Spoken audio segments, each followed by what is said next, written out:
Hey guys, welcome to ITS Tactical. Today we're going to be talking about foam rollers and some of the benefits in using these for your stretching or within your stretching routine.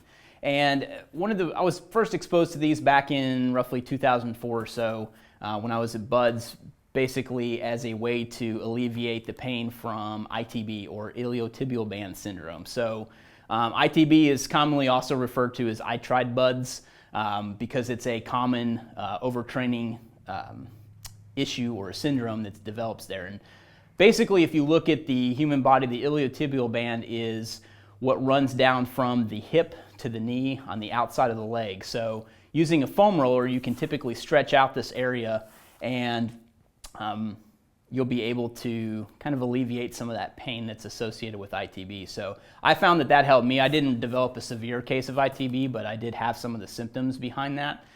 So let's kind of get down here and we'll show you what the actual stretches and rolls you can do with the foam roller are. All right guys, one more thing that I'll mention if you're not familiar with my bio too. I did not make it as a SEAL. I was in Buds for a long time. I was kind of a career Bud student in the Navy.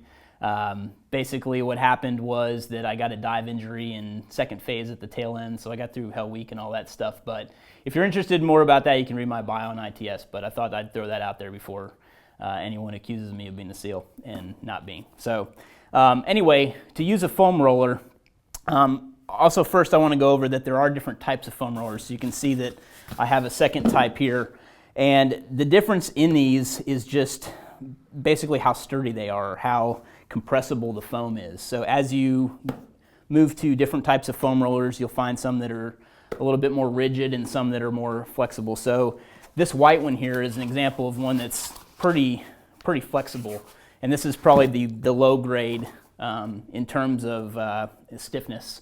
And then you can go up to ones that are even made out of a hard inner core, just wrapped with something that's somewhat like a yoga mat or so. And you can actually make your own too. If you get a good sized PVC pipe, you can actually wrap that with some I guess like yoga mat-like material, something like that, some type of foam, and just put some spray glue on it. Maybe we'll do that as a DIY one day on ITS. But anyway, you can do that too. So that's just to illustrate that there are different levels of stiffness, and I wouldn't necessarily recommend just using a PVC pipe. That can be kind of abrasive against your skin and stuff when you're rolling with these things. But that just wanted to let you know about the different types of foam rollers. But I'll be demonstrating on this one, and this is kind of my favorite. It's the most flexible and I like it the most. Depending on what I'm rolling, what specific muscle group I'm rolling, I will kind of use the stiffer one that I have here too with this black one.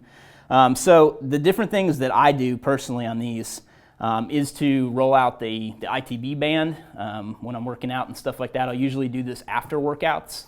I find that that's the best, not only the best time to stretch, but also the best time to use one of these foam rollers as well.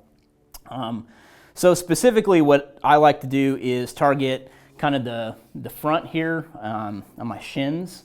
Also that ITB band that I was telling you runs from the hip all the way down to the top of the knee. Then I'll also sometimes get quads and stuff like that, and even calves, and I'll show you that. So I'm actually going to flip this around so you can see this a little better from the side. So when I start out foam rolling this stuff, I'm usually in this position. You can just move back and forth like that to get your shins. Then I'll just extend it and roll all the way down here, just like that. And then ITB, I'll get the outside of my calves there, and then go all the way and roll across into the ITB. And I usually switch that up and go to the other side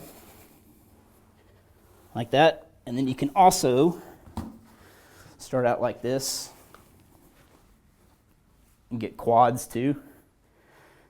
Now you might want to go with a stiffer one for your hamstrings. Sorry, I called those quads. Hamstrings and calves. But the stronger one will be better for that type of area too. So there is a difference there. And you'll notice that you'll feel the front groups like the ITB and the shins, you'll feel those a lot more with the softer roller. And you'll need kind of a harder one for the other areas. So that's just a brief overview of just some exercises you can do with the foam roller and a way to try to combat ITB, which is sometimes caused from overtraining and stuff like that too. But just a short video to kind of recap that, and hope you learned something about foam rolling. Thanks for watching. One last thing, guys, because I know we'll get some questions. You can pick these up. I got these on Amazon. They're roughly about 20 bucks a piece. They're pretty inexpensive. Obviously, making your own, you might be able to save a little money, but they can range from anywhere from 20 to, I've even seen different ones that are 60 bucks. I don't think that it's really necessary to spend 60 bucks on one of these things. And they will last for quite a while too. You'll see the white one or the softer one will actually start getting divots in it a lot faster than the heavier duty one. But like I said, they're roughly the same price. So check out Amazon.com. I'll try to put a link into the description of this video too. Thanks for watching.